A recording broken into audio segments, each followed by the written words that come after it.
శ్రీవారి లడ్డూ ప్రసాదంపై చంద్రబాబు చేసిన వ్యాఖ్యలను సుప్రీంకోర్టు తీవ్రంగా పరిగణించింది. వరుసగా ప్రశ్నల వర్షం కురిపిస్తూ కల్తీ నెయ్యి వాడినట్లు ఆధారాలు ఉన్నాయా అంటూ సూటిగా ప్రశ్నించింది.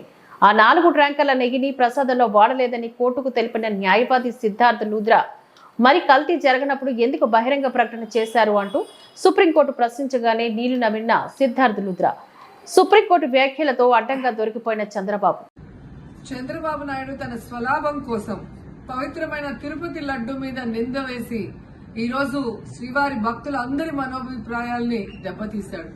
సో మళ్లీ ఆ భక్తుల మనోభిప్రాయాల్ని పునరుద్ధరించాలని దానికి సుప్రీంకోర్టు కలుగజేసుకుని ఇది విచారించి నిజానిజాలు తెలపాలని మొదటి నుంచి మేము కోరుకుంటూనే ఉన్నాం. ఈరోజు సుప్రీంకోర్టు ఈ కేసుని స్వీకరించడం జరిగింది. ఈ కేసులో సుప్రీంకోర్టు కనుక కరెక్ట్ గా విచారిస్తే చంద్రబాబు నాయుడు అన్కో చేసిన అబద్దాలు ఖచ్చితంగా బయటకు వస్తాయి. ఎందుకంటే మీరే చూశారు, చంద్రబాబు నాయుడు లాంటి వాళ్ళు ఒక సీఎం స్థాయిలో ఉండి తప్పు జరిగిందా లేదా అని విచారణ చేయకుండా, ఎటువంటి సాక్ష్యాధారాలు లేకుండా కేవలం జగన్మోహన్ రెడ్డి గారిని టార్గెట్ చేయాలి, ఆయన మీద నింద వేయాలి, ఆయన్ని హిందువులకి దూరం చేయాలన్న ఒక దురుద్దేశంతోనే ఈ యొక్క కామెంట్ చేశాడు అనేది స్పష్టం కాబోతుంది. ఎందుకంటే ఈరోజు సుప్రీంకోర్టు ఈ కేసు తీసుకునేంత వరకు, ఆ డేట్ అనౌన్స్ చేసేంత వరకు సిట్ వేయనే లేదు. అంటే ఉన్నత స్థాయి విచారణ ఎక్కొట్టాలి, ఉన్నత స్థాయి విచారణ జరిగితే తాను చెప్పిన అబద్దం బయటపడుతుందన్న భయంతో సిట్ ని హడావిడిగా ఏర్పాటు చేయడం మనందరం కూడా గమనించాలి.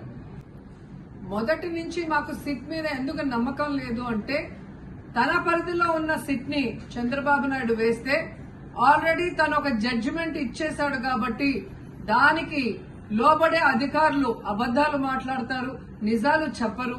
ఎందుకంటే ఈరోజు సిట్ లో వేసిన అధికారి అడిషనల్ డీజీ, ఆయన కన్నా పెద్ద ర్యాంక్ లో ఉన్న టీటీడీ ఈఓ, ఐఏఎస్ ఆఫీసరు మొదట మాట్లాడిన స్టేట్మెంట్ కి చంద్రబాబు నాయుడు గారు అబద్దం చెప్పిన స్టేట్మెంట్ తర్వాత మాట్లాడిన దానికి తేడా చూస్తేనే ఈ సిట్ అనేది సిట్ అండ్ స్టాండ్ కి తప్ప దేనికి పనికిరాదనేది అర్థమైంది.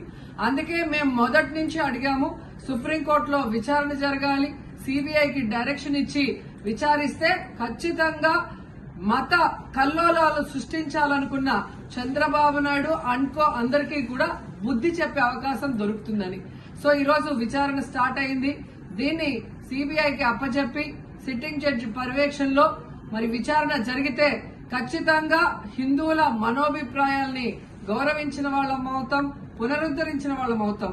లేకపోతే చంద్రబాబు నాయుడు వేసిన ఈ నింద పవిత్రమైన లడ్డూని తినాలా వద్దా, దీంట్లో కలిసిందా లేదా అన్న అనుమానంతోనే భక్తులందరూ కూడా ఈరోజు లడ్డూ తినకుండా వెళ్లిపోతుంటే ఒక తిరుపతి అమ్మాయిగా చాలా బాధేస్తుంది.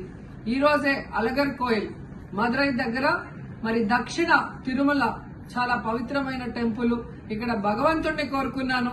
ఖచ్చితంగా సుప్రీంకోర్టు ఇన్వాల్వ్ అయి ఈ కేసుని విచారించాలి.